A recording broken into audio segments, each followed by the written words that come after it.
Bonjour mes chers amis, eh bien nous sommes le 9 août et malheureusement il ne se passe rien concernant l'Ukraine et des sanctions vis-à-vis de la Russie et de ses proxys. Poutine a gagné encore la partie en acceptant un sommet avec Trump pour parler de la paix en Ukraine. La paix, bien sûr, a ses conditions, c'est-à-dire le gel de certains territoires, le fait que l'Ukraine accepte de céder certains territoires et en dépeçant en fait de plus en plus l'Ukraine. C'est inacceptable, d'autant plus que Trump ne veut pas des Européens à la table des négociations, tout comme le président Poutine. Pourtant, le conflit se passe en Europe. Le président Zelensky souhaite que l'Europe soit présente et on accepte des conditions de Poutine, mais on n'accepte pas certaines conditions de Zelensky pour discuter. C'est incroyable, une fois de plus, le monde marche à l'envers.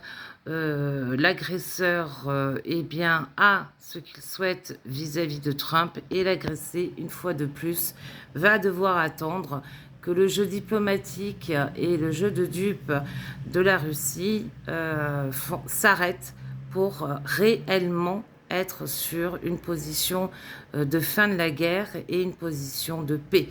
Je vous avoue que moi, je n'y crois absolument pas, pour une simple et bonne raison, c'est que la Russie a toujours su, et notamment Poutine, a toujours su manipuler les esprits occidentaux, et ça, il serait temps que Trump s'en rende compte.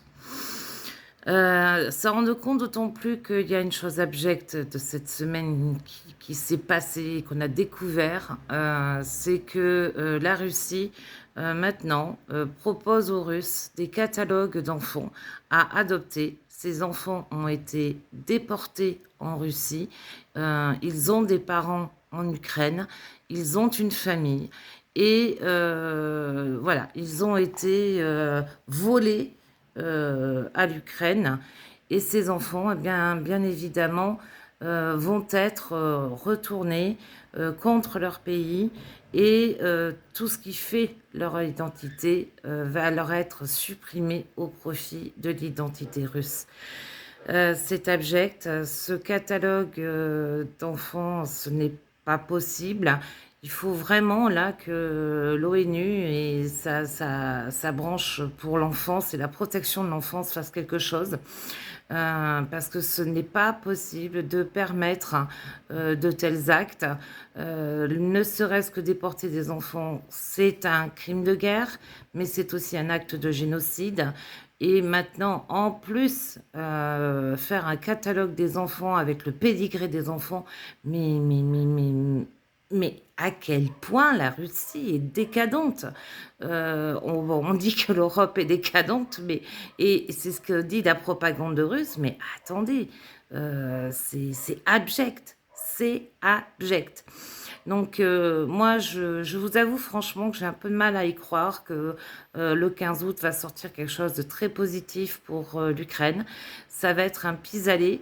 Je ne sais pas si le président Zelensky l'acceptera ainsi que le peuple ukrainien. Je ne suis pas dans sa tête. Je ne suis pas le peuple ukrainien. Je suis quelqu'un qui aime le peuple ukrainien, qui aide le peuple ukrainien et qui a des amis en Ukraine. Mes amis me le disent et me le répètent constamment, on se battra jusqu'au bout. Il est hors de question de laisser 1 centimètre de territoire à la Russie.